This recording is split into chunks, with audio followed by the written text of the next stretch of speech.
اعوذ باللہ من الشیطان الرجیم بسم اللہ الرحمن الرحیم الحمد للہ علی ما انعم ولہ الشکر علی ما الہم والثناء بما قدم من عموم نعم ابتدأها والسبوغ علی ان اسداها وتمام منن والاها جمع عن الإحصاء عددها ونأى عن الجزاء أمدها وتفاوت عن الإدراك أبدها وندبهم لاستزادتها بالشكر لاتصالها واستحمد إلى الخلائق بإجزالها والثنى بالندب إلى أمثالها ثم الصلاة والسلام على سيدنا ومولانا أبي القاسم محمد اللهم صل على محمد وآل محمد وآله الطيبين الطاهرين المعصومين المظلومين المنتجبين الأخيار ولعنة الله على أعدائهم الأشرار أما بعد فقال الله تبارك وتعالى في كتابه المبين بسم الله الرحمن الرحيم يا أيتها النفس المطمئنة ارجعي إلى ربك راضية مرضية فادخلي في عبادي وادخلي جنتي بآواز بلند صلوات پڑھ دیجیے اللهم صل على محمد وآل محمد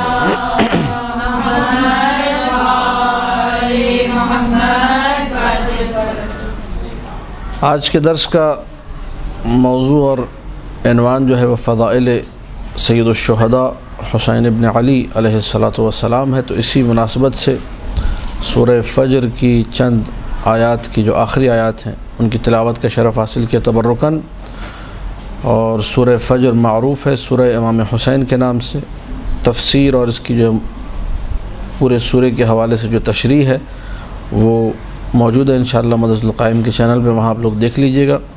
تبرکاً اس کو ہم نے تلاوت کیا، اور چھٹے امام کا ارشاد بھی ہے کہ اس سورہ کو سورہ حسین اسی لیے کہا گیا کیونکہ اس میں یہ والی آیات موجود ہیں، یا ایتها النفس المطمئنہ، اور وہاں تفصیل سے اس کو روایات کے ذیل میں عرض کیا گیا کہ نفس مطمئنہ کا اگر کوئی بہترین اور سب سے بڑا مصداق ہے تو وہ ذات حسین ابن علی علیہ السلام ہے۔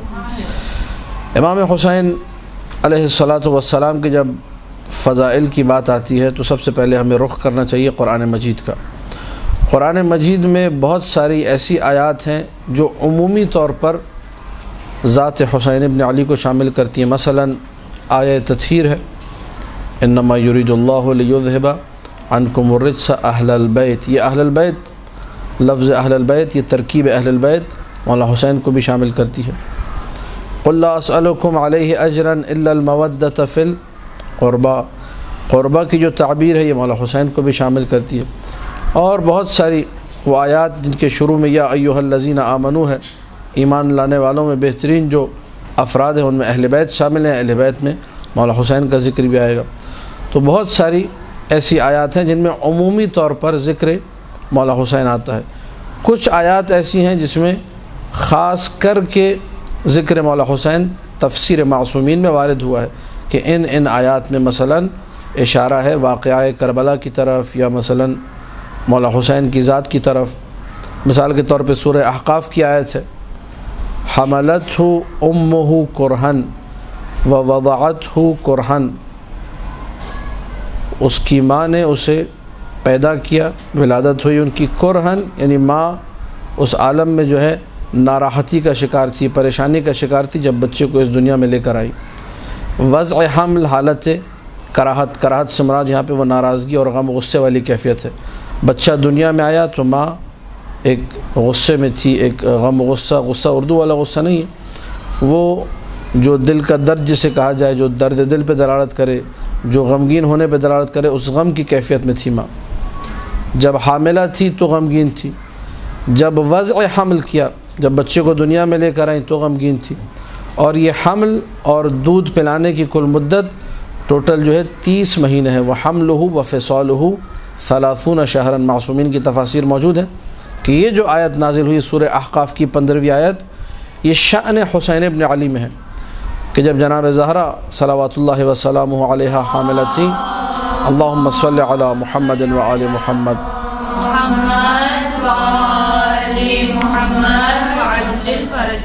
تو وقت حمل جب حاملہ تھی اس وقت آ کے اللہ کے رسول نے خبر دی بی بی کو کہ جو بچہ دنیا میں آنے والا ہے اس کا نام حسین ہوگا اور اسے اس طریقے سے واقعہ کربلا میں شہید کیا جائے گا، قتل کیا جائے گا، اس پہ یہ ظلم ہوں گے، یہ بربریت ہوگی الی آخرہ، جس پر بی بی کی دلی کیفیت دگرگوں ہوتی ہے، تبدیل ہوتی ہے، غم کا شکار ہوتی ہیں۔ تو حاملہ تھی تو غمگین تھی، اور وہ روایات کہ اپنے بابا سے یہ شکایت کی، عرض کیا یا ابتا، یہ بچہ جو میرے پیٹ میں ہے مسلسل مجھے کہتا ہے انا الغریب و انا العطشان، میں پردیسی ہوں، میں پیاسا ہوں۔ تاریخ میں اس قسم کی روایتیں مل جاتی ہیں۔ تو عالم حمل، وہ حمل کا جو زمانہ ہے وہ غم کی کیفیت ہے، وضع حمل جب کیا غم کی کیفیت ہے۔ اس کے بعد کا عرصہ یعنی ابتدائے زندگی حسین ابن علی جو ہے وہ غموں کے ساتھ شروع ہو رہی ہے اور ان دردوں کے ساتھ شروع ہو رہی ہے۔ حملہ و فصالہ، حمل اور فصال یعنی دودھ پلانے کا زمانہ، یہ کتنا تھا؟ یہ 30 مہینہ۔ روایات میں پتہ چلتا ہے کہ مولا حسین کے حمل کی مدت 6 ماہ تھی، اور 24 مہینے اس کو آپ ملائیے جو کہ 2 سال ہوتے ہیں دودھ پلانے کی مدت، تو ان دونوں کو جب آپ کمبائن کریں گے تو 6 مہینے حمل کی مدت نکلتی ہے، ٹوٹل یہ 30 مہینے بن جاتے ہیں۔ معصوم کا ارشاد ہے کہ یہ آیت شأن حسین ابن علی میں نازل ہوئی اور اشارہ ہے قضیہ حسین کی طرف۔ اور دیگر آیات سورہ مریم کی، مثلاً کاف ہا یا عین صاد، سعد ابن عبداللہ اشعری کی جو روایت ہے کہ جب امام زمانہ سے پوچھا کہ اس کاف ہا یا عین صاد کی تفسیر کیا ہے، تو مولانا نے فرمایا یہ وہ وقت ہے کہ جب زکریا علیہ السلام نے اسماء پنجتن کا علم حاصل کرنا چاہا، تو اللہ نے اسماء پنجتن تعلیم کیے، محمد و علی و فاطمہ والحسن والحسین۔ تو زکریا نے کہا کہ بار الہ، میں جب یہ سارے کے سارے نام لیتا ہوں اپنی زبان سے تو چاروں ناموں سے مجھے تسلی ملتی ہے، سکون ملتا ہے دل کو، لیکن جیسے ہی اس میں حسین آتا ہے میں غمگین ہو جاتا ہوں۔ اس کی کیا وجہ ہے؟ پھر پورا واقعہ کربلا حضرت زکریا کو سنایا گیا، حضرت زکریا نے گریہ کیا اور اس کے بعد اللہ سے طلب کیا کہ مجھے بھی حسین جیسا بیٹا ملے، اس کی زندگی حسین جیسی ہو، اور اس کے بعد اس کی موت میری زندگی میں واقع، اس کی شہادت میری زندگی میں ہو، تاکہ میں اس درد کا احساس کر سکوں۔ تو یہ کاف ہا یا عین صاد وہ پورا قضیہ ہے جو حضرت زکریا کو سنایا گیا۔ معصوم نے فرمایا، امام زمانہ نے فرمایا کہ یہ اشارہ ہے واقعہ کربلا کی طرف۔ کاف یعنی کربلا، کاف ہا یعنی ہلاکت، عین صاد یا عین صاد، یا اشارہ ہے قاتل حسین لعنت اللہ علیہ یزید کی طرف، اور عین اشارہ ہے عطش کی طرف، اور صاد اشارہ ہے صبر حسین ابن علی کی طرف۔ تو اس قسم کی آیات آپ کو ملیں گی جو مخصوص ہیں ذات حسین سے، لیکن ان سب میں ہمیں غم کا پہلو زیادہ اجاگر نظر آتا ہے، خاص جو آیات ہیں مولا حسین کے حوالے سے۔ عمومی آیات میں ہمیں فضائل اور مناقب نظر آئیں گے، لہٰذا سب سے پہلا جو کام ہے اگر کوئی فضائل پہ کام کرنا چاہے تو آیات کو دیکھنا ہوگا، عمومی آیات کو، جو آیہ تطہیر جیسی آیات ہیں، آیہ مودت جیسی آیات ہیں، آیہ ولایت جیسی آیات ہیں، ان آیات کو جو ہے سامنے رکھ کے ان پر کام کرنا ہوگا۔ اس کے بعد مرحلہ آتا ہے روایات کا مرحلہ، کہ روایات معصومین میں رسول اللہ صلی اللہ علیہ وآلہ وسلم سے لے کر اللہم صلی علی محمد و آل محمد،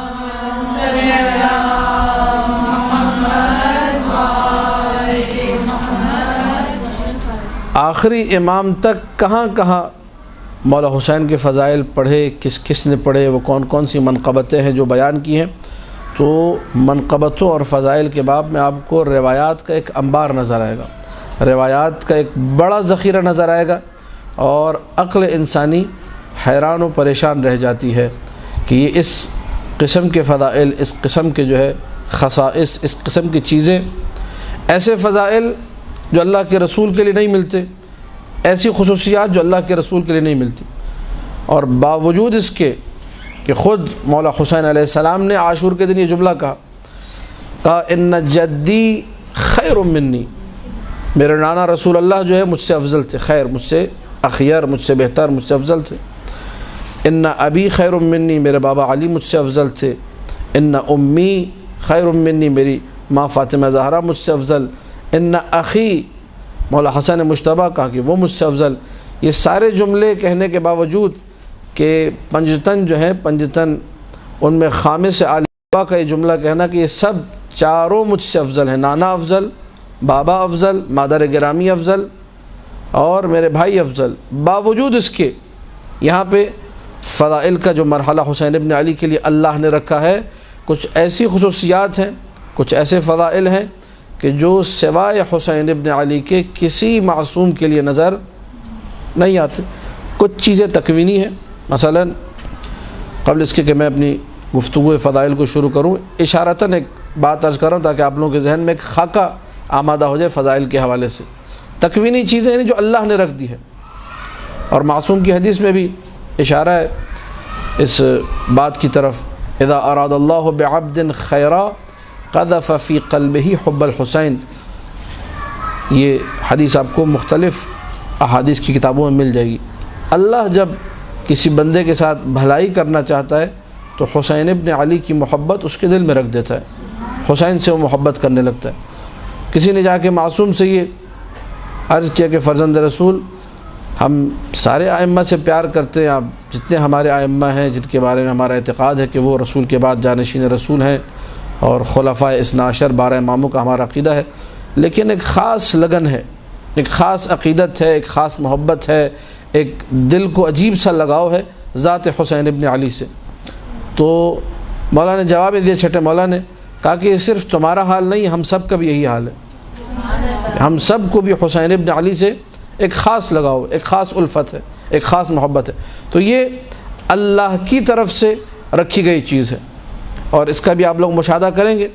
ادھر جو ہے محرم کے دن قریب آئیں گے، آپ کو خود بخود اپنے اندر ایک تبدیلی کا احساس نظر آئے گا کہ کچھ چینج ہونے جا رہا ہے اس کائنات کے اندر، کچھ الگ سا ہونے لگا ہے، کچھ ایسا ہونے لگا ہے جس کی وجہ سے آپ کی معنوی کیفیت بھی ترقی کی طرف گامزن ہوگی، خود بخود اپنے آپ میں تبدیلی محسوس کریں گے۔ تو کچھ یہ چیزیں ہیں جو فضائل کا یہ رخ اور یہ پہلو رکھتی ہیں، جو ہر انسان اپنے وجود میں اس کو احساس کر سکتا ہے کہ یہ محبت جو ہے اللہ کی طرف سے رکھی گئی محبت ہے، اور یہ فضیلت ہر ایک کو نصیب نہیں ہوتی۔ اب ہم لوگ وارد ہوتے باب فضائل میں، تو روایت چونکہ بے شمار ہے اور وقت کو مد نظر رکھتے ہوئے، قلت وقت کو مد نظر رکھتے ہوئے چند روایات میں آج کے اس درس میں اور آج کی اس گفتگو میں انشاءاللہ پیش کروں گا۔ ایک روایت ہے جو اکمال الدین و تمام میں عیون اخبار الرضا میں شیخ صدوق علیہ الرحمٰن نے نقل کی ہے، اور اس روایت کے ناقل بھی خود مولا حسین ہیں۔ مولا فرماتے دخل تو میں وارد ہوا اپنے جد اپنے نانا رسول اللہ پر، وکان عندہ ابی بن کعب۔ ابی بن کعب یہ اپنے زمانے کا رئیس القراء تھا، اس کی قراءت جو ہے قاری قرآن تھا، بہترین قراءت کرنے والا تھا، اور معصومین اسے پسند کرتے تھے، اچھا آدمی تھا ابی بن کعب۔ رسول کے پاس ابی بن کعب موجود ہے۔ جیسے ہی حسین ابن علی وارد، اچھا یہ بات آپ ذہن میں رکھیے گا کہ جب مولا حسین کا ذکر آئے اور رسول کی بات آئے تو 7 سال سے زیادہ نہیں گزارے۔ حسین ابن علی نے رسول اللہ کے ساتھ کتنے سال گزارے؟ 7 سال۔ تو جو روایتیں ہوں گی وہ اس 7 سال کے اندر اندر کی ہوں گی، ٹھیک ہے؟ اس سے زیادہ آپ کو نہیں سوچنا ہے کہ مثلا بڑی عمر رہی ہوگی، نہیں، ایک شہزادہ، ایک چھوٹی عمر رکھنے والا، اور عام میں کہا جائے گا مثلا ایک بچہ آ رہا ہے، 7 سال کا بچہ ہی کہا جاتا ہے، کوئی بڑی عمر نہیں ہے۔ تو جیسے ہی حسین ابن علی وارد ہوئے تو اللہ کے رسول نے سلام اس طریقے سے کیا، کہا کہ السلام علیک یا ابا عبداللہ یا زین السماوات والارضین، سلام ہو تجھ پر اے ابا عبداللہ، تم آسمانوں اور زمینوں کی زینت ہو۔ اچھا، اب یہاں پر بہت سارے فضائل ہم لوگ سنتے بھی ہیں اور ہمارے ذہن میں بھی بسا اوقات اعتراض آتا ہے، ممکن آپ کے ذہن میں بھی آئے، اور وہی اعتراض جو عام طور پہ مجالس میں محافل میں سننے کو ملتا ہے، ابی ابن کعب نے بھی وہی اعتراض پیش کیا، کہا کہ کیف یکون یا رسول اللہ زین السماوات والارض احد غیرک، یا رسول اللہ یہ کیسے ہو سکتا ہے کہ آپ کے ہوتے ہوئے آپ موجود ہیں اور آپ حسین کو کہہ رہے ہیں زین السماوات والارضین، آسمانوں اور زمینوں کی زینت، آپ کے ہوتے ہوئے کوئی دوسرا کیسے آسمانوں اور زمینوں کی زینت بن سکتا ہے۔ یہ وہ اعتراض ہے، یہ وہ سوال ہے جو ہر ذہن میں آتا ہے جب کسی کی کوئی فضیلت پڑی جاتی ہے۔ بھائی ان سے افضل تو وہ موجود تھے، ان کے بارے میں ایسا کیوں نہیں ہوا؟ ان سے افضل تو یہ ہستی موجود تھی، وہاں تو یہ فضیلت نہیں ہے، یہاں کیوں آ گئی؟ لہٰذا اس اعتراض کو سوچ سمجھ کر کرنا چاہیے۔ ممکن ہے بعض جگہوں پر یہ اعتراض درست ہو، لیکن ہر جگہ پر درست نہیں ہے، کیونکہ اگر اللہ کے رسول نے یہ کہا کہ حسین تم آسمانوں اور زمینوں کی زینت ہو، اس میں نفی نہیں ہے اولاً تو رسول کی کہ رسول نہیں ہے۔ آسمانوں اور زمینوں کی کئی زینتیں ہو سکتی ہیں، رسول بھی ہو سکتے ہیں، امیر المومنین بھی ہو سکتے ہیں، جناب زہرا بھی ہو سکتی ہیں، مولا حسن بھی ہو سکتے ہیں، مولا حسین بھی ہو سکتے ہیں۔ لہٰذا حصر نہیں کیا کہ بس حسین ہی ہے اور کوئی نہیں ہے۔ لہٰذا یہ تصور لینا کہ بس حسین ہی ہے، یہ ایک تو غلطی سب سے پہلی یہاں پر ہے۔ دوسری چیز یہ کہ بعض مقامات پہ اگر حصر ہو بھی ممکن ہے کسی خصوصیت کی بنا پر، کسی امتیاز کی بنا پر وہ فضیلت رکھی گئی ہو۔ ابی ابن کعب نے فوراً کہا یا رسول اللہ یہ کیسے ہو سکتا ہے؟ آپ کے ہوتے ہوئے، آپ جو کہ اللہ کے رسول ہے، خاتم الانبیاء ہے، خاتم المرسلین ہے، محبوب خدا ہے، آپ سے زیادہ اللہ کو کوئی پیارا نہیں، آپ حسین سے کہہ رہے کہ یا زین السماوات والارضین۔ یہ ابی ابن کعب کے لیے واضح نہیں تھا۔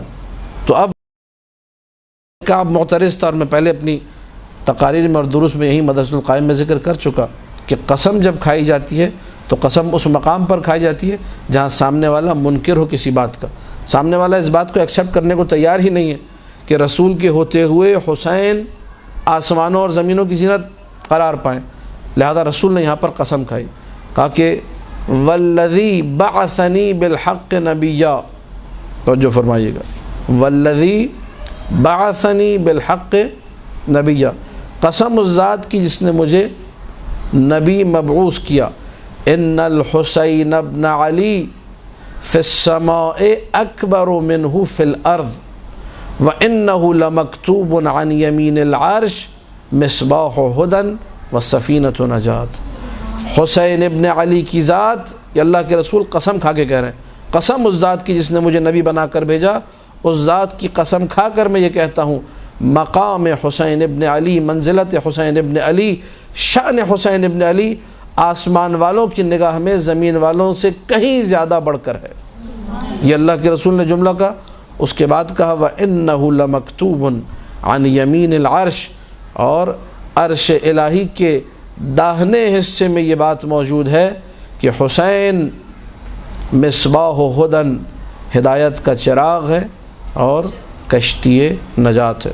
اب کیونکہ عقائد کی گفتگو آپ لوگوں کے ساتھ یہاں پر گزشتہ جو ہے ہفتوں میں رہی ہے، سوال ذہن میں آتا ہے کہ کیا مطلب ہے اس کا، کیا کوئی واقعاً ایسا تخت موجود ہے؟ ٹھیک ہے، عرش یعنی تخت، کرسی، عرش، یہ سارے جملے روایت میں ہیں، تو کیا کوئی واقعاً چوتھے آسمان پر یا مثلا ساتویں آسمان پر اس کے بعد کوئی تخت وغیرہ رکھا ہوا ہے، اور تخت کے دائیں حصے میں مثلاً امبوز ہوا ہے یا پرنٹ ہوا ہے یا ہاتھ سے لکھا ہوا ہے کہ انہو مصباح ہدی وسفینۃ نجات، کہ حسین ہدایت کا چراغ ہے اور کشتی نجات ہے۔ ہم لوگ عقائد کی باب میں عرض کر چکے، تفصیل کے ساتھ اس بات کو ڈسکس کر چکے کہ اللہ سبحانہ و تعالی جسم نہیں رکھتا۔ کیوں؟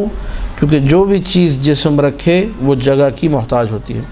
میرے پاس جسم ہے، میں کہیں نہ کہیں فزیکلی جو ہے آ کر جگہ گھیرنے کے بعد اس اسپیس کو جو ہے پر کرنے کے بعد بیٹھوں گا اس جگہ پر، تبھی جا کر جو ہے جسے کہا جائے میری جسمانیت جو ہے وہ ایڈجسٹ ہو پائے گی، میری جسمانیت میرے ساتھ دے پائے گی۔ یہ جسم کی مجبوری ہے۔ ہر جسم محتاج ہے کس کا؟ مکان کا۔ جسم کہتے ہی اسے جو محتاج ہو مکان کا۔ لہٰذا اگر آپ نے کہا کہ اللہ کا جسم ہے تو کیا لازم آئے گا؟ اللہ کا محتاج ہونا لازم آئے گا کہ اللہ مکان کا محتاج ہو گیا، اور جو محتاج ہو وہ خدا نہیں ہو سکتا۔ ہر جسم مرکب ہوتا ہے۔ اگر آپ نے کہا کہ اللہ جسم ہے تو اللہ کا مرکب ہونا لازم آئے گا، اور ہر مرکب اپنے اجزاء کی طرف محتاج ہوتا ہے، اللہ کا پھر محتاج ہونا لازم آ گیا۔ لہٰذا ہمارے عقائد میں سے کہ خدا کا جسم، کہ آپ لوگ صفات ثبوتیہ اور سلبیہ کی جب بحث پڑھتے ہیں، بالکل شروع کے جو کتابچے یہاں پر بھی ہوں گے تو اس میں آتی ہے کہ خدا مرکب نہیں ہے، کیونکہ مرکب اپنے اجزاء کا محتاج ہوتا ہے، لہٰذا جسم نہیں ہے خدا کا۔ جب جسم نہیں ہے تو پھر تخت کی کیا ضرورت ہے، پھر خدا کو کرسی کی کیا ضرورت ہے؟ لہٰذا تخت اور کرسی کو اس معنی میں دیکھنا جس معنی میں ہم لوگ عام طور پہ اپنے گھر میں دیکھتے ہیں کہ یہ تخت ہے اور یہ کرسی ہے، وہ مراد نہیں ہے، بلکہ عرش سے مراد اور کرسی سے مراد جب معصوم سے پوچھا گیا کہ فرزند رسول یہ عرش اور کرسی جو روایات میں آتا ہے یا قرآن میں ہے، آیت الکرسی آپ لوگ پڑھتے ہیں، وسع کرسیہ السماوات، اس کی کرسی نے گھیرے میں لیا ہوا ہے آسمانوں کو اور زمینوں کو، یا ان اللہ استوى علی العرش، اللہ جو ہے قابض ہے عرش پر، مسلط ہے عرش پر۔ یہ کیا مطلب ہے عرش کا اور کرسی کا؟ تو معانی الاخبار میں پہلے بھی حوالہ دے چکا ہوں، کتاب معانی الاخبار ضرور اس کو پڑھیے، از اول تاخر پڑھیے، بہت اچھی کتاب ہے، آپ کے علم میں اضافے کا باعث بنے گی، اور معصومین کی احادیث ہیں، آپ کی حیات قلب کا باعث بنے گی یہ کتاب، آپ کے سینے میں جو ہے نور علم جو ہے بڑھے گا انشاءاللہ اس کتاب کے ذریعے سے۔ اس کتاب کو لازمی پڑھیے، وہاں ایک چیپٹر موجود ہے معنی العرش والکرسی، عرش اور کرسی کا کیا مطلب ہے؟ جب پوچھا گیا امام جعفر صادق سلام اللہ علیہ سے، اللہم صلی علی محمد و آل محمد،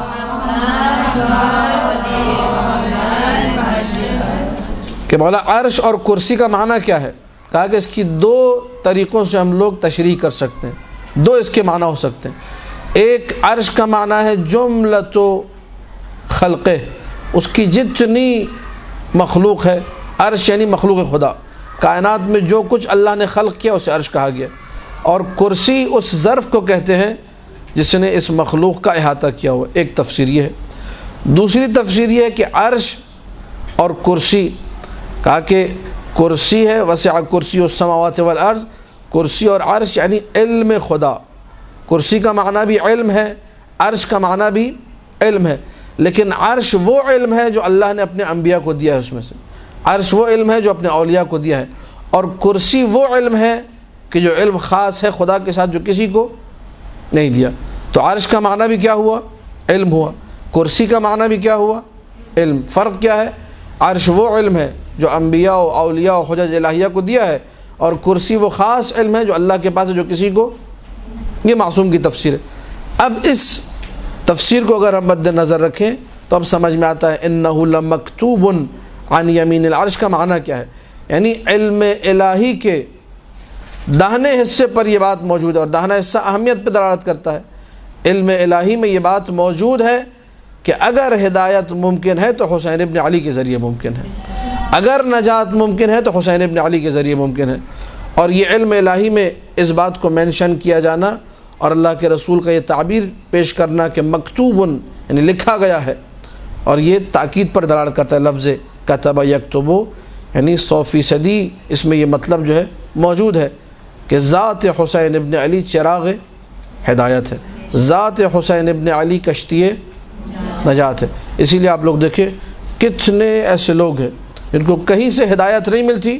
یہ فضائل حسین ابن علی میں ایک بہت بڑی فضیلت ہے جو کہ تا قیام قیامت یہ فضیلت مولا حسین کے ساتھ ہے، تا قیام قیامت۔ بہت سارے فضائل آپ سناتے، معجزات سناتے جو مثلا 14 سال پہلے ہوئے تھے، آج ہمارے سامنے وہ معجزات نہیں ہیں۔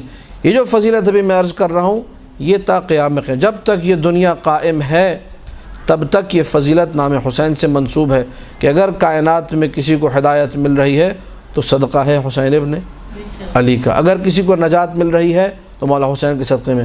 کتنے ایسے لوگ تھے جن کو بڑے بڑے علماء، بڑے بڑے فقہا، بڑے بڑے خطبہ جن کو سمجھا نہ سکے، جن کو ڈرا نہ سکے، جن کو دین کی طرف نہ لا سکے، لیکن حسین ابن علی سے ایک چھوٹی سی نسبت، ایک چھوٹی سی محبت، ایک چھوٹا سا ایسا واقعہ وہ کھینچ کر ان کو حسین ابن علی کی طرف لے کر آ گیا۔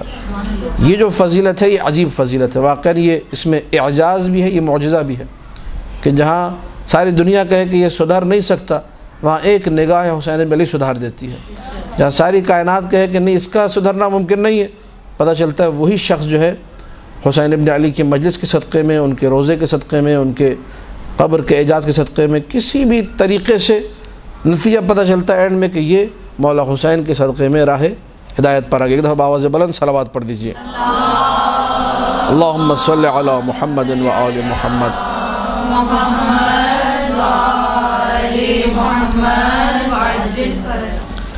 اب اگر آپ جا کے ان واقعات کو جمع کریں گے کہ کتنے مثلا ہندو تھے جو مولا حسین کے صدقے میں مسلمان ہوئے، کتنے یہودی تھے جو مسلمان ہوئے، کتنے مسیحی تھے جو مسلمان ہوئے، کتنے زرتشتی تھے جو مسلمان ہوئے، وہ الی آخر ہی، تو شاید کئی جلدوں پر وہ کتاب بن جائے جس کتاب میں فقط یہ ہو کہ حسین ابن علی کس طریقے سے مصباح ہدیٰ ہے اور کس طریقے سے سفینہ نجات ہے۔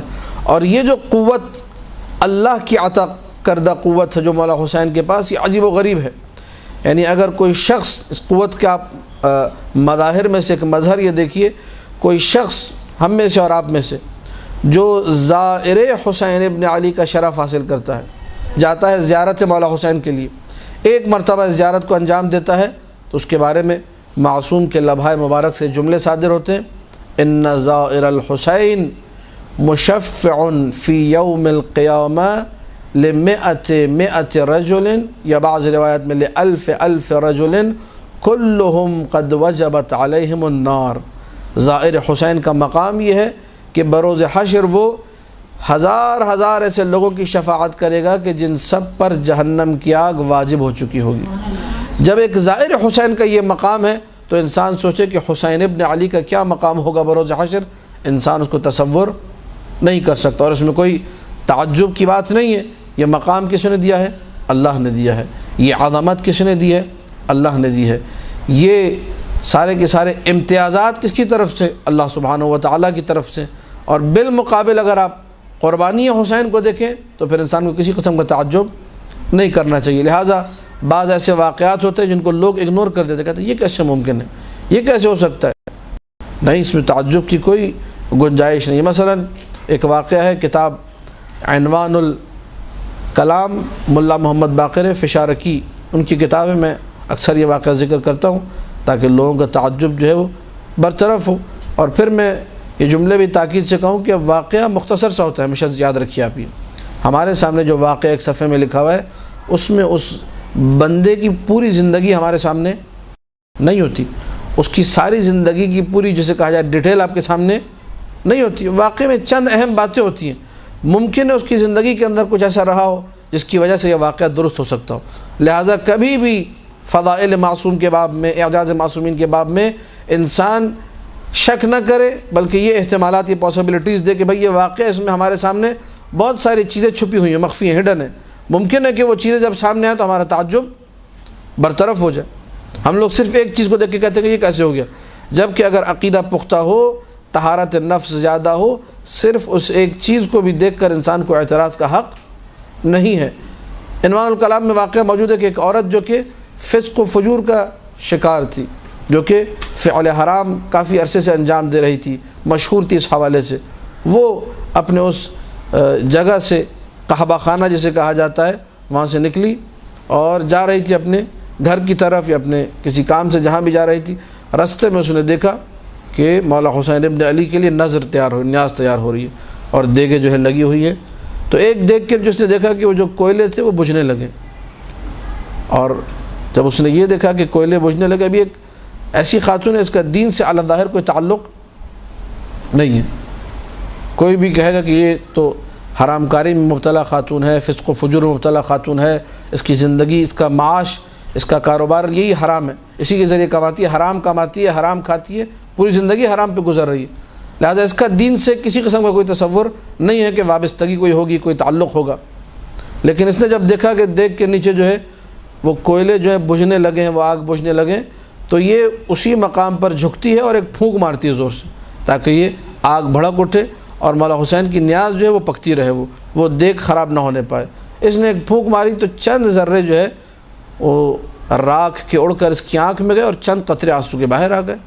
یہ اپنا کام کر کے آگے چلتی بنی، آگ بھڑک اٹھی اور نیاز آگے پکنے لگی۔ کچھ دنوں بعد اس عورت کا انتقال ہوتا ہے، اور کسی نورانی نے خواب میں آ کے اس محلے کے عالم دین کو کہا کہ جائیے آپ جا کر اس کی نماز جنازہ پڑھائیے۔ انہوں نے کہا میں مر کے اس کی نماز جنازہ نہ پڑھاؤں، لوگ جو ہے نا میرے اوپر بھی شک کریں گے کہ شاید اس کے بھی اس سے تعلقات رہے ہوں گے، اسی لیے نماز جنازہ پڑھنے پہنچ گیا، لہٰذا انہوں نے صاف صاف انکار کیا۔ تو پھر سید نے کہا کہ نہیں، تم لوگوں کو یہ واقعہ بتاؤ، لوگ پھر اعتراض نہیں کریں گے، لوگوں کو بتاؤ کہ فلانا دن جب وہاں سے نکلی تھی تو رستے میں اس نے یہ دیکھا کہ حسین ابن علی کے لیے تبرک بنایا جا رہا ہے، نیاز حسین ابن علی کے نام کی۔ اس نے چونکہ حسین ابن علی علیہ السلام کے عزاداروں کا خیال رکھا ہے کہ ان کو بھوک نہ لگے، ان کے پیٹ میں نظر حسین ابن علی پہنچ جائے، یہ احترام حسین تھا جو اللہ کو پسند آئے۔ اس نے عزاداروں کا احترام کر کے حسین کا احترام کیا، اس احترام حسین کے صدقے میں اللہ نے اسے بخش دیا۔ یہ عورت جو ہے اس کی نماز زیادہ یہ عالم دین پڑھاتے ہیں، یہ واقعہ لوگوں کو بتاتے ہیں، اس پہ ہمیں کوئی تعجب نہیں کرنا چاہیے کہ کوئی چھوٹا عمل، اسی لیے روایات میں ہے لا تستصغرن احدا، کسی ایک کو حقیر مت سمجھو، چھوٹا مت سمجھو۔ اسی طرح نیکی کے بارے میں بھی روایت موجود ہے کہ کسی نیکی کو چھوٹا، ایک انسان کسی کو ایک گلاس پانی مثلا پیش کرتا ہے، وہی عمل محبوب عند اللہ بن جاتا ہے۔ کتنی ہمارے پاس روایات ہیں، گھر میں مثلا میاں اپنی بیوی کو ایک گلاس پانی پلائے اتنا ثواب ہے، بیوی اگر ایک گلاس پانی پلائے اتنا، ایک گلاس پانی کا ثواب معصوم نے بیان کیا، اس کا مطلب یہ عمل اہمیت کا حامل ہے۔ ممکن ہے میں اور آپ اسے اتنا قابل اہمیت نہ سمجھے، لذا کسی نیکی کو چھوٹا نہیں سمجھنا چاہیے، کوئی بھی نیکی ہو کائنات کی، خاص طور پہ اگر اس نیکی کا تعلق حسین ابن علی سے۔ کتنے ایسے واقعات ہیں، لوگ جاتے ہیں زیارت پر، پتہ چلا مولا حسین نے آ کر سلام کیا ہے۔ بھئی یہ سلام کیوں کیا ہے؟ کہا کہ اس کو اس لیے ہم خاص طور پہ سلام دے رہے ہیں، تفصیلی واقعہ میں ذکر نہیں کر رہا، کیونکہ یہ فلانا علاقے کے اندر جب مجلس ہوتی ہے تو عزاداروں کی جوتیاں سیدھی کرتا ہے، یہ ہمیں اس کا عمل اچھا لگا کہ میرے عزاداروں کی جوتیاں یہ سیدھی کرتا ہے، ان کے نالین کو جو ہے اٹھا کے ترتیب سے رکھتا ہے۔ ایک چھوٹا سا عمل ہے، ممکن ہے جوتیاں سیدھی کرنے والا آپ لوگ دیکھے بھی نہ کہ یہ ہے کون، لیکن آپ نہیں دیکھ رہے، جو دیکھنے والا ہے وہ نگاہ حسین میں ہے یہ شخص۔ ہر وہ کام جو آپ ذات حسین ابن علی، یہ خود ایک فضیلت ہے، یہ خود فضائل کا ایک بہت بڑا ذخیرہ اس میں آپ نکال سکتے ہیں کہ کن کن لوگوں نے حسین کے لیے کام کیا اور حسین نے ان کو کیسا جواب دیا، کیسا صلہ دیا، اس دنیا میں وہ صلہ دیا۔ حسین ابن علی علیہ السلام کے حوالے سے اب واقعات کا جسے کہا جائے ایک بڑا ذخیرہ ہے، میں ایک دو بہت اختصار کے ساتھ تفصیل اس کی بھی نہیں بیان کروں گا، شاید آپ لوگ سن چکے ہیں پہلے، لیکن چونکہ موضوع سے مربوط ہے، صرف اس بات کو اسٹیبلش کرنے کے لیے اور واضح کرنے کے لیے کہ یہ مقام عظمت حسین جو اللہ نے حسین ابن علی کو عطا کیا ہے، یہ مقام، اس میں کسی شخص کو شک و شبہ نہیں کرنا چاہیے۔ مقام حسین اس سے کہیں زیادہ بلند ہے، اس سے کہیں زیادہ اگر حسین ابن علی کے صدقے میں اگر مل جائے کائنات کو تو تعجب نہیں کرنا چاہیے۔ کہتے ہیں ایک شخص، یہ واقعہ آغا دستغیب نے اپنے کشکول میں لکھا ہے، اس کا ظاہراً اردو میں ترجمہ بکھرے موتی کے نام سے ہو یا کسی اور نام سے ہو، میرے ذہن میں نہیں ہے، بہرحال اس کتاب میں آپ کو یہ واقعہ مل جائے گا کہ نجف اشرف کے اندر ایک عالم دین تھے جو کہ امام جماعت بھی تھے، شیخ حسین مشکور ان کا نام تھا۔ یہ مولا علی علیہ السلام کے حرم میں نماز پڑھایا کرتے تھے، تو ہر شب جمعہ یہ جایا کرتے تھے زیارت کربلا کے لیے۔ آج بھی دستور علماء نجف سے کربلا جاتے ہیں شب جمعہ زیارت کے لیے، طلاب جاتے ہیں ہر شب جمعہ زیارت کے لیے۔ تو ایک رات انہوں نے خواب میں دیکھا کہ ایک دیہاتی جو ہے نوجوان کربلا میں وارد ہوتا ہے، ایک گاؤدی دیہاتی قرا اور ریف جسے کہا جاتا ہے، وہاں کا رہنے والا، مضافات نجف کا رہنے والا، مضافات کربلا کا رہنے والا، اور آگے سلام کرتا ہے، السلام علیکہ یا سیدی و مولا یا ابا حسین، سے جواب آتا ہے وعلیکہ السلام یا زائری، اے میرے زائر تجھ پر سلام ہو۔ یہ خواب دیکھتے اور بڑے حیران ہوتے کہ یہ میں نے کیا خواب دیکھا، یہ اور اس خواب کا مطلب کیا مطلب ہے، کیا تعبیر ہے۔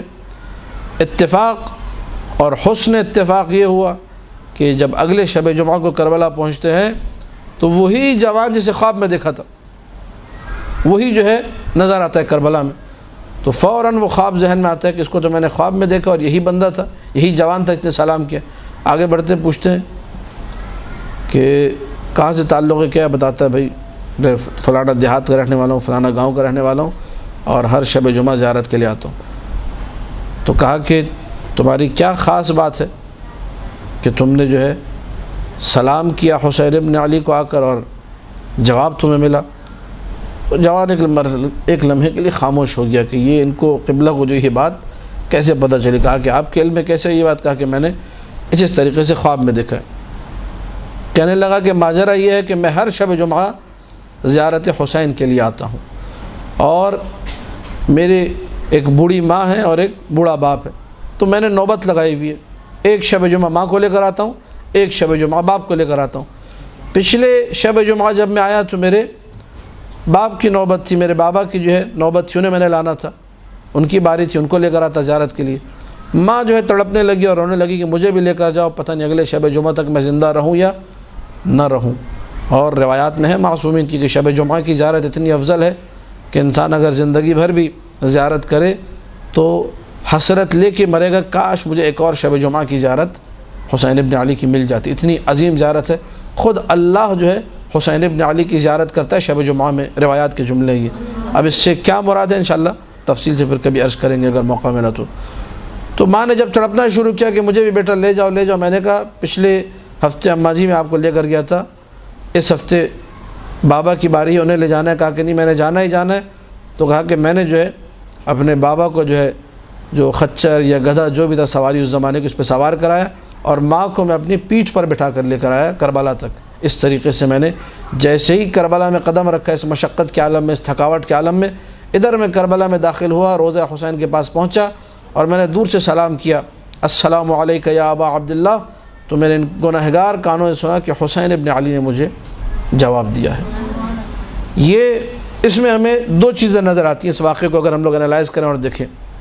نمبر ایک تو یہ کہ انسان کی جو محبت ہے مولا حسین کے ساتھ، اس محبت میں، اس عشق میں، اس جنون میں اسے پھر تھکاوٹ کا احساس نہیں ہونا چاہیے۔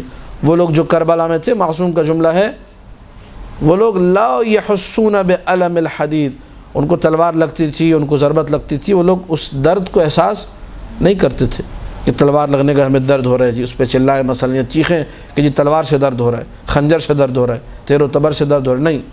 وہ لوگ عشق حسین میں، محبت حسین میں اس قدر فنا ہو چکے تھے کہ ان کو یہ درد پھر محسوس نہیں ہوتا تھا، اور اس کے مظاہر ہمیں کئی واقعات میں، کئی مقامات پہ نظر آتے ہیں۔ لہٰذا زائر یا عاشق حسین یا مولا حسین سے محبت کرنے والا جب عشق حسینی میں آگے بڑھتا ہے، محبت حسین سلام اللہ علیہ میں قدم رکھتا ہے، تو اسے پھر کسی درد، کسی تھکاوٹ، کسی مشقت، کسی محنت پر پریشان نہیں ہونا ہے۔ دوسری جو بات اس واقعے میں وہ یہ کہ جب انسان اس محبت کو لے کر، تمام تر مشقتوں کو لے کر آگے بڑھتا ہے، حسین ابن علی اسے اسی دنیا میں سلا دیتے ہیں۔ کائنات کی ساری دولتیں قربان ایک جواب حسین ابن علی پر، یعنی آپ کہیں کہ جی لاکھوں دے دو مجھے، اور دوسری طرف ایک جواب ملے گا حسین ابن علی کی طرف سے، کروڑوں کیا لاکھوں کیا ساری دنیا قربان ہے اس ایک وعلیک السلام یا زائری کے اوپر، اے میرے زائر تجھ پر میرا سلام ہو، اس پر ساری کائنات قربان ہے، جس کا جواب جو ہے حسین ابن علی نے دیا۔ تو یہ وہ بڑی نعمت ہے، یہ وہ بڑا اعجاز ہے جو قبر حسین سے ظاہر ہوا، اور یہ واقعہ کوئی صدیوں پرانا نہیں ہے، 80-90 سال پرانا، زیادہ 100 سال پرانا واقعہ ہے۔ اس واقعے کو علماء نے لکھا، اور جو لوگ آیت اللہ دستغیب کے زمانے میں زندہ تھے انہوں نے آغا دستغیب کو سنا ہے، انہوں نے اپنی کتاب میں لکھا، اور وہ لوگ ابھی ریسنٹلی جن کا انتقال ہوا ہے، جنہوں نے اس واقعے کو خود ان عالم دین سے سنا تھا، شیخ مشکور سے، وہ بھی آج کچھ عرصے پہلے تک 5-10 سال پہلے تک زندہ تھے، شاید ان میں سے کچھ اور لوگ زندہ بھی ہوں جنہوں نے سارے کے سارے واقعات نقل کیے ہم تک، پہنچائے ہم تک، اور یہ اسی صدی کے بے شمار ایسے واقعات آپ کو مل جائیں گے جہاں سے عظمت حسین، منزلت حسین اور فضیلت حسین ابن علی آشکار ہوتی ہے۔ فضائل حسین کے باب میں دوسرا اگر ہم لوگ کوئی مرحلہ اپنے لیے سامنے رکھیں، دوسرا مقام اگر اس کو دیکھنا چاہیں، تو لوگوں کا احترام، کہ لوگ کس طریقے سے حسین ابن علی کا احترام کیا کرتے تھے۔ اب لوگوں کے احترام میں اللہ کے رسول سے آپ آغاز کیجیے، اور پھر میں کہوں گا کہ امام زمانہ تک اور آج تک دیکھیے کہ ساری کائنات کس طریقے سے حسین ابن علی کا احترام کر رہی۔ اللہ کے رسول نے ایک نہیں کئی مقامات پر منبر چھوڑ دیا صرف حسین کا گریہ سن کر، یہ فضیلت نہیں تو اور کیا ہے؟ اور یہ جملے کہے کہ واللہ ما دریتو، یعنی خدا کی قسم مجھے پتہ ہی نہیں چلا، محبت حسین یہ ہے، مجھے پتہ ہی نہ چلا، میں منبر چھوڑ کے نیچے آ گیا حسین کی محبت میں۔ حسن و حسین رسول اکرم کے پشت مبارک پہ سوار ہوتے، اور یہ جملہ موجود ہے سفینۃ البحار میں، کہتے تھے حل حل رسول کو، ٹھیک ہے، اس طرح جانور کو جب چلانے کے لیے آواز نکالی جاتی ہے عربی میں حل حل کہتے ہیں، ہے ملا احمد حلوائی والا ہے اور لام حل حل حل، تو رسول پھر چلنا شروع کر دیتے تھے، اور جب رسول چل رہے ہوتے تھے تو جملہ کہتے تھے نعم الجمل جملکما، تمہارا اونٹ کتنا پیارا اونٹ ہے. ٹھیک ہے، یہ جو احترام ہے یہ رسالت احترام کر رہی ہے، ان شہزادوں کا امامت کا احترام کر رہی ہے. نعم الجمل جملکما، اس کے بعد امیر المومنین کا احترام، اس کے بعد جناب زہرا سلام اللہ علیہا کا احترام، اس کے بعد امام مولا حسن کا احترام. اور مولا حسن کے حوالے سے تو بڑے بھائی بھی تھے، روات نے عجیب نقل کی، عبداللہ ابن عباس کی عجیب روایت ہمیں ملتی ہے کہ کس طریقے سے مولا حسین کا احترام کرتے تھے کہ مولا حسین وارد ہوتے تھے تو امام حسن احترام میں کھڑے ہو جاتے تھے. تو عبداللہ ابن عباس نے ایک دن کہہ دیا، کہا کہ فرزند رسول آپ تو بڑے ہیں، حسین آپ سے چھوٹے ہیں، تو آپ کیوں اس قدر احترام کریں؟ یہ روایت آپ کو القطرہ میں بھی مل جائے گی. تو فوراً جو ہے مولا حسن نے جواب دیا انی لاحابہ لہیبت امیر المؤمنین، میں جب حسین کو دیکھتا ہوں تو مجھے حسین میں اپنے بابا علی کی ہیبت نظر آتی ہے، اس لیے میں خود بخود بے ساختہ احترام حسین میں کھڑا ہو جاتا ہوں. یہ وہ احترام ہے جو کائنات میں ہر چیز میں دیکھا گیا. انسانوں نے تو کیا، جانوروں نے بھی احترام کیا، کائنات نے بھی احترام کیا، ہر چیز نے، کہ ادھر حسین کو دیکھا احترام میں اٹھ گئے، احترام میں کھڑے ہو گئے، احتراماً جو کر سکتے تھے کیا. ہر چیز آپ کو محبت حسین میں آگے آگے نظر آئے گی. اللہ نے اس احترام کو قرار دیا ہے. فضائل حسین ابن علی میں جسمانی پہلو دیکھتے ہیں عجیب ہیں، اخلاقی پہلو دیکھتے ہیں عجیب ہیں، جس مرحلے کو آپ اٹھا کر دیکھیے عجیب نظر آئے گی. ما بعد الحسین، شہادت حسین کے بعد کے جو واقعات ہیں، قبر حسین کو جو شرف ملا ہے، جو مقام ملا ہے، جو منزلت ملی ہے، وہ کسی قبر کو نہیں ملی. اللہ کے رسول کی قبر کی مٹی بھی اگر آپ استعمال کرتے ہیں بعنوان شفا، تمام فقہاء نے لکھا حرام ہے. خود معصومین نے کہا، مولا امام موسیٰ کاظم علیہ الصلاۃ والسلام، اللہم صلی علی محمد و آل محمد،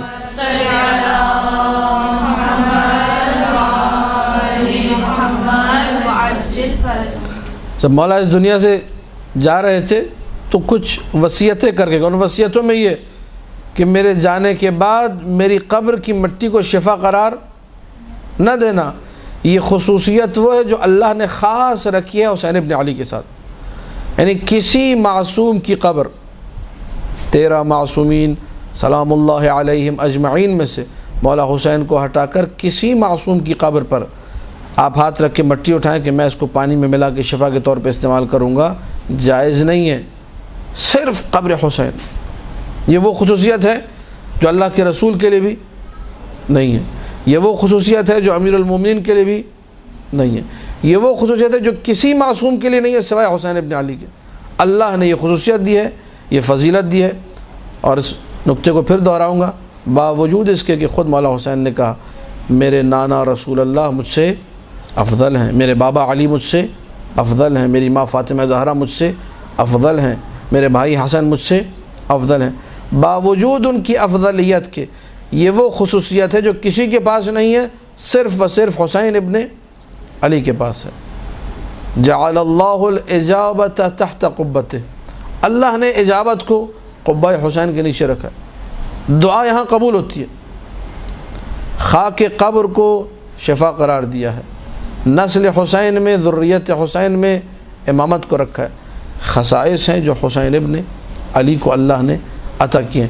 اب کوئی سوال کرے کہ ایسا کیوں ہے تو اسے پھر پوری تاریخ کو اچھے سے پڑھنا چاہیے کہ حسین ابن علی نے کیا کیا کام ہیں جو اللہ کے لیے کیے ہیں.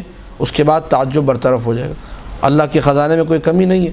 اللہ جتنا دینا چاہے، رحمت الہی واسعہ ہے، جتنا اللہ دینا چاہے اللہ دے سکتا ہے. اس میں کسی قسم میں کوئی شک انسان کو نہیں ہونا چاہیے. قبر کے حوالے سے اگر آپ لوگ روایات کا مطالعہ کریں گے، یعنی واقعاً جب میں دیکھ رہا تھا، مطالعہ کر رہا تھا، تو شاید 1-1.5 گھنٹے انسان صرف خاک قبر حسین پہ بول سکتا ہے.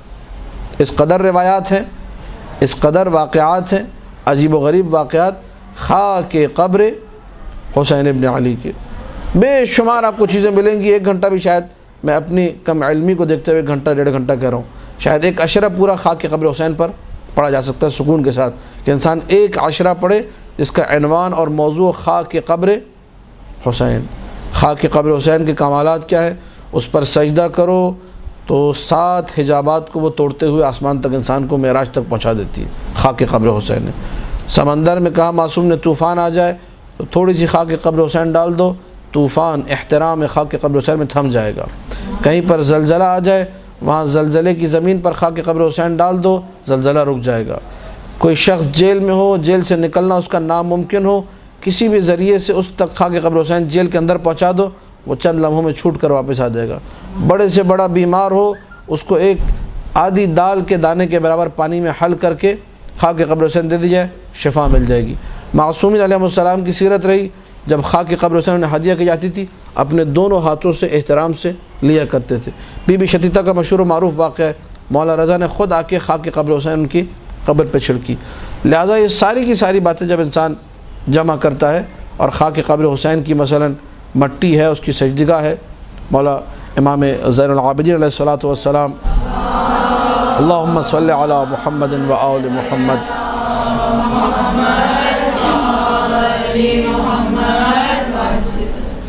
ان کے بارے میں سفینۃ البحار میں روایت موجود ہے کہ واقعہ کربلا کے بعد کسی خاک پر سجدہ نہیں کیا سوائے خاک کربلا کے۔ ساری زندگی جو سجدہ کیا کربلا کے بعد، وہ اپنے بابا کی قبر کی مٹی پر سجدہ کیا، اس کو احترام سے رکھتے تھے، اس کو اپنے پاس بہت ہی سنبھال کے رکھنا، احترام کے ساتھ رکھنا کہ یہ خاک قبر حسین ہے۔ تو جس حسین کی قبر کی مٹی کا سارے معصومین احترام کریں، ایک لمحے کو انسانی سوچے کہ خود اس ذات حسین کا اللہ کی نگاہ میں کیا احترام ہوگا، کیا منزلت ہوگی اور کیا مقام ہوگا۔ واقعاً یہاں میں کہنا چاہوں گا کہ عقل انسانی عاجز ہے اس مقام کو درک کرنے سے۔ جس قدر فضائل پڑھے جائیں، جس قدر مناقب بیان کیے جائیں ذات ابن علی کے، وہ کم ہیں۔ انسان بیان کرتا جائے گا، انسان پڑھتا جائے گا، اس کا تعجب بڑھتا جائے گا کہ اچھا یہ بھی ہے، یہ بھی ہے، یہ بھی ہے۔ اور ہم لوگوں کی جو مجبوری کہیے جہالت کی وجہ سے، اس مجبوری کے بنا پر ہم لوگ ہمیشہ تعجب کا اور اعتراض کا شکار واقع ہوتے ہیں کہ یہ کیسے ہو گیا، ایسا کیسے ہو سکتا ہے، ویسا کیسے ہو سکتا ہے۔ اب خلیعی کا جو دیوان ہے، اب تو چھک کر آگے ہلا سے، خلیعی کا دیوان میرے پاس میری لائبریری میں موجود ہے۔ ناصبیوں کی اولاد، یہ پورا تفصیلی واقعہ آپ کے ذہن میں ہوگا۔ انہوں نے نظر مانی تھی ہمارا بیٹا ہوگا تو اسے قاتل بنائیں گے حسین ابن علی کا۔ وہ بیٹا دنیا میں آتا، اللہ نے اسی کو شاعر بنا دیا حسین ابن علی کا، مادح بنا دیا حسین ابن علی کا۔ انہی کی جو ہے ابھی ریسنٹلی 1 سال پہلے جب میں مولا حسین کی زیارت کے لیے حرم میں واحد تو نئے زیارت نامے چھپے ہوئے رکھے تھے، اسی خلیعی کا شعر لکھا ہوا تھا۔ جو خلیعی جو ناصبیوں کا پیدا ہوا تھا، جس کو قتل پہ معمور کیا گیا تھا کہ تم جاؤ حسین کے زائروں کو قتل کرو، آج اسی خلیعی کی زبان سے کہا گیا شعر مولا حسین کے حرم میں زیارت نامے کی زینت بنا ہوا ہے۔ ٹھیک ہے، اذا شئت النجات فزر حسینا، اگر نجات چاہتے ہو تو حسین کی زیارت کرو۔ یہ بڑا بڑا جو ہے مولا حسین کے زیارت نامے پہ لکھا ہوا تھا۔ یہ کس کا شعر ہے؟ یہ خلیعی کا شعر۔ ٹھیک، خلیعی کون تھا؟ قتل کرنے نکلا تھا اور سوتا رہ گیا۔ ہم لوگ خاک قبر حسین کی بات کر رہے ہیں۔ اس واقعے میں یہ ہے کہ زائروں کے قدموں سے خاک اڑ کر اس کے جسم پر گئی ہے۔ زائرین حسین جنہوں نے ابھی زیارت نہیں کی، ہاں ابھی زیارت کرنے جا رہے ہیں، ابھی رستے میں، ابھی پہنچے نہیں ہیں، ان کے قدموں سے اٹھی ہوئی دھول اس کے جسم پر پڑتی ہے، اور یہ سو رہا ہے، خواب میں دیکھتا ہے کہ فرشتے آتے ہیں، کہتے ہیں لے چلو اس کو جہنم میں پھینکنے کے لیے۔ دوسرے فرشتے آتے کہتے ہیں نہیں، اس کو ہم نے جنت میں لے جانا ہے۔ کہا یہ کیسے ہو سکتا ہے؟ کہا یہ ایسے ہو سکتا ہے کہ حسین کے زائروں کے قدموں کی خاک اس کے بدن پہ پڑی ہے۔ یہ اگر منزلت نہیں ہے، یہ اگر مقام نہیں، تو پھر لفظ مقام بنا کس کے لیے ہے؟ منزلت کہتے کس کو ہیں؟ یہ اس خواب کے بعد بیدار اٹھتا ہے، تفصیلی واقعہ میں مختصر کر رہا ہوں، اٹھتا ہے اور سیدھا کربلا میں آ کر مدح حسین ابن علی میں اشعار کہتا ہے، اذا شئت النجات فزر حسینا، اگر نجات چاہتے ہو تو حسین کی زیارت کرو، لکی تلقى الالہ قریر عینی، تاکہ جب اللہ سے ملو تو ٹھنڈی آنکھوں کے ساتھ ملو، سکون کے ساتھ ملو۔ فإن النار لا تمس جسما، آگ کبھی ایسے جسم کو چھو نہیں سکتی، علیہ غبار زوار الحسین، کہ جس جسم پر حسین ابن علی کے زائروں کی قدموں کی دھول پڑی ہو۔ یہ اس نے شعر، پہلا شعر کہا تھا۔ جیسے ہی شعر کہا تو مولا حسین کے گنبد کے نیچے سے ایک لباس گرا، اور سب حرم کے خادموں نے کہا یہ حسین کا تحفہ ہے تمہارے کہے گئے اشعار کے نتیجے میں، مولا حسین کا صلہ جو دنیا میں تمہیں دیا۔ اس نے وہ خلعت، وہ لباس لی، اور اس کا نام مشہور ہو گیا خلیعی۔ علامہ امینی نے اپنی کتاب الغدیر میں اس واقعے کو ذکر کیا، خلیعی کے واقعے کو۔ اب انسان آ کر اعتراض کرنے کے مقام پر اور اعتراض کرے کہ یہ کیسے ہو سکتا ہے؟ ظاہر تو ابھی ظاہر بنے نہیں تھے، ظاہروں نے کون سا کمال کیا تھا کہ ان کی قدموں کی دھول پتہ نہیں کیسے رہے ہوں گے، گناہ گار تھے، کون تھے، کہاں کے تھے، 10 شیطانی خیال۔ لیکن جب انسان فضا، اس لیے کہا جاتا ہے فضائل کو پڑھا جائے۔ بدبخت ہیں وہ لوگ جو کہتے ہیں کہ بس فضائل پڑھنے کی ضرورت نہیں ہے، تبلیغ کرو، کام کی بات کرو، عورتوں کو پردہ سکھاؤ، نماز سکھاؤ، اور فضائل سے روکتے ہیں۔ پردہ سکھانا، نماز سکھانا، ساری چیزیں اچھی ہیں، اما فضائل کو روکنا یہ وہ عمل شیطانی ہے جو بدترین افعال میں سے، جس سے شیطان کو دلی خوشی محسوس ہوتی ہے، شیطان بہت زیادہ خوش ہوتا ہے۔ ان جملوں میں سے ایک جملہ یہی ہے کہ فضائل پڑھنے کی کوئی ضرورت نہیں ہے۔ یہ سوچ یزیدی سوچ ہے، یہ سوچ معاویہ ابن ابی سفیان کے دربار سے نکلی ہوئی سوچ ہے کہ فضائل علی کو ختم کیا جائے۔ یہ ابو حنیفہ کے جملے تھے۔ مہران ابن عامش سے آ کر کہا مرتے وقت کہ تم اپنے گناہ سے توبہ کرو۔ کون سا گناہ؟ کہ تم زندگی بھر فضائل علی پڑھتے رہے، اس سے توبہ کرو۔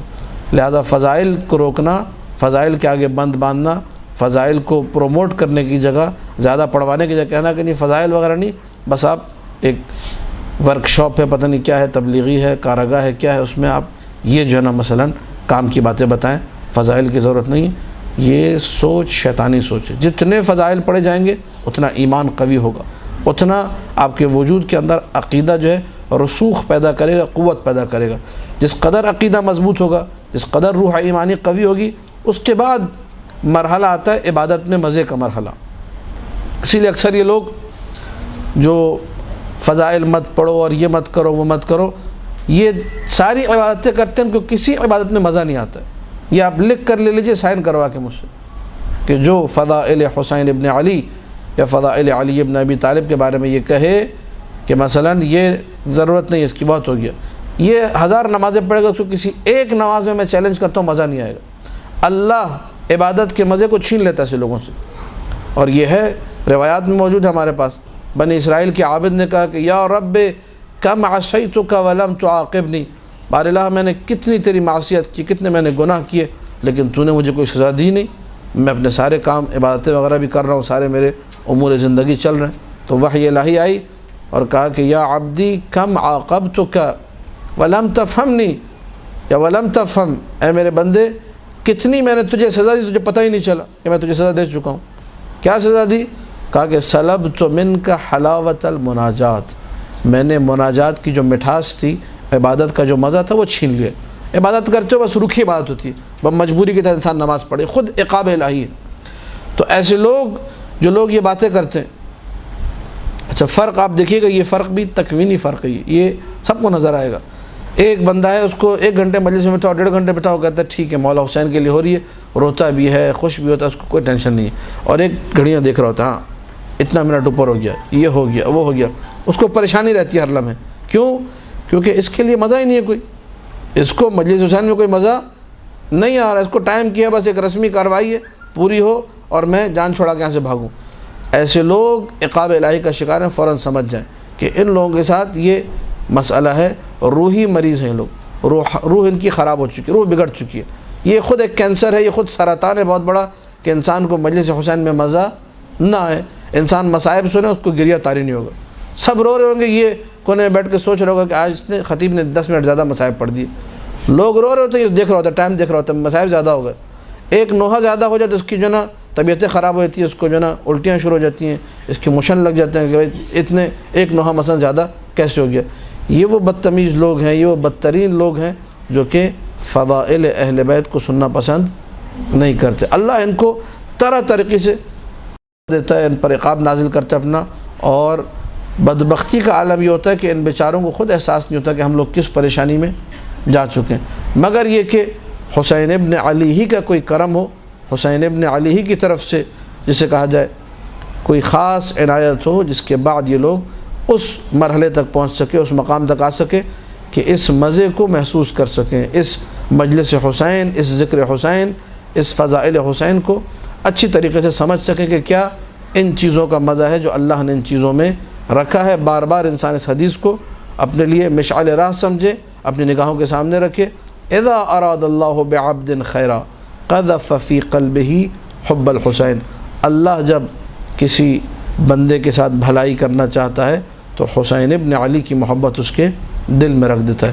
اگر محبت حسین دل میں ہے، اس کا مطلب اللہ آپ کے ساتھ بھلائی کرنا چاہ رہا ہے۔ اور اگر محبت حسین نظر نہیں آ رہی آپ کو، عشق حسین میں دیوانگی نہیں ہے، جنون نہیں ہے، تو اپنے آپ کو تھوڑا ٹٹولیے، چیک کیجئے۔ ایک بندہ اس سے کہو حسین ابن علی کے لیے دو، وہ دیکھتا نہیں، فٹافٹ یہ بھی لے لو، میرا جو کچھ دے سکتا ہے دے دیتا ہے۔ اور ایک اپنا چیک کرتا ہے کہ اس مہینے میں میرا کتنا بجٹ ہے، کتنا میرا خرچہ ہے، اتنے وہاں دینے، اتنے یہاں دینے۔ یہ مریض ہے، یہ ٹھیک ہے۔ شاید آپ اس کو عقل مند کہیں، میں اس کو مریض کہتا ہوں، یہ میری نگاہ میں مریض ہے۔ حسین کے لیے سوچنے والا روحانی طور پہ مریض ہے۔ ممکن ہے ظاہری طور پہ، معاش کے طور پہ، اکنومیکلی آپ کہیں کہ ہاں یہ بڑا عقل مند ہے، سوچ کے دیکھ کے کر رہا ہے، لیکن روحانی طور پہ مریض ہے۔ اس کو پتہ ہی نہیں ہے کہ اس کو جو مل رہا ہے وہ حسین ابن علی کا صدقہ مل رہا ہے۔ جس دن اس کو یہ باور اور یہ یقین آ گیا کہ میں جو کھاتا ہوں ملتا ہی در حسین سے، تو پھر سوچے گا نہیں۔ اسی لیے وہ مشہور و معروف واقعہ کربلا کے بزرگ تاجر کا واقعہ کہ اس کے پاس لوگ آئے کہ جی حسینیہ ہم نے بنوانا ہے، اس کے لیے آپ ہمیں کچھ کمک کر دیں۔ تو اس نے اپنی وہ چیک بک نکالی اور بلینک جو چیک بک تھی وہ دے دی، کہا جتنا اس پہ مبلغ لکھنا ہے آپ نے، اماؤنٹ لکھنی ہے لکھیے اور دے دیجئے مجھے، میں سائن کر دوں گا۔ انہوں نے جو ہے ڈرتے ہوئے کہ کہیں زیادہ لکھیں گے تو یہ نہ بولے کہ سارے مجھ سے لینے ہیں تم نے، کہیں اور سے بھی جا کے لو، انہوں نے ایک مخصوص رقم لکھ دی۔ تو اس تاجر کو جب وہ دیا پرچہ کہ آپ اس پہ سائن کر دیجئے، ہم نے رقم لکھ دی، اس نے اپنی اینک اٹھانا چاہیے کہ میں دیکھوں کتنا لکھا ہے، تو پھر ایک جملہ کہا اس نے کہا کہ حسین کے لیے کیا دیکھنا، یہ کیا کہ اس نے ویسے ہی سائن کر کے دے دیا، دیکھا بھی نہیں کہ کتنا مبلغ ہے، کہا کہ جا کے ان کو دے دیا جائے۔ جب یہ مرتا ہے تو کربلا کے بزرگ مرجع تھے، ان کے خواب میں یہ آتا ہے، انہوں نے پوچھا، دیکھا کہ بڑا بہترین ماحول ہے، جنت میں بیٹھا ہوا ہے، سارے انتظامات بہترین، نے کہا کہ کیا ہوا کہ جو ہے اتنے اچھے تاجروں کا تو بڑا حساب ہے وہاں پر، روایت بھی عجیب ہے، مال دنیا میں حساب ہے، حلال میں حساب ہے، حرام میں عقاب ہے، روایت آپ نے سنی ہے۔ تو کہا یہ اتنا بہترین انتظام، اتنی بہترین جنت، کہا کہ کچھ نہیں۔ جب میرا نامہ اعمال جو ہے پیش کیا گیا تو حسین ابن علی نے کہا اس نے بھی نہیں دیکھا تھا، ہم بھی نہیں دیکھیں گے، ٹھیک ہے۔ یہ جس کا عقیدہ ہو کہ وہاں آخرت میری حسین ابن علی کی مٹھی میں، ہاتھ میں، یہ انسان کبھی نہیں سوچے گا۔ میں اور آپ جو سوچتے ہیں، کمی اس ہمارے موضوع کی ہے کہ ہم لوگ فضائل نہیں پڑھتے، مناقب نہیں سنتے، نہ سناتے ہیں، نہ معجزات سنتے ہیں، نہ سناتے ہیں۔ نتیجہ یہ ہوتا ہے کہ ہم لوگ سوچتے ہیں ایسا ہوگا تو یہ میرا نقصان ہو جائے گا، تو وہ ہو جائے گا۔ حسین ابن علی کے لیے انسان کو سوچنا نہیں چاہیے، پیش کر دینا چاہیے۔ اور کتنا پیش کرے گا؟ ہم سب، جسے کہا جائے بساط ہماری بڑی حقیر سی بساط ہے، چھوٹی بساط رکھنے والے لوگ ہیں، لہذا اس میں بھی انسان سوچے تو پھر واقعاً میں سمجھتا ہوں یہ مرض ہے جس کے علاج جو ہے ضروری ہے، اور علاج یہی اس کا، اس مرض کا علاج کیا ہے کہ جتنا ہو سکے آپ فضائل سنیے، جتنا ہو سکے آپ مصائب سنیے، تاکہ اس جو ہے مرض کا فوری علاج ہو سکے۔ وما علینا الا البلاغ المبین۔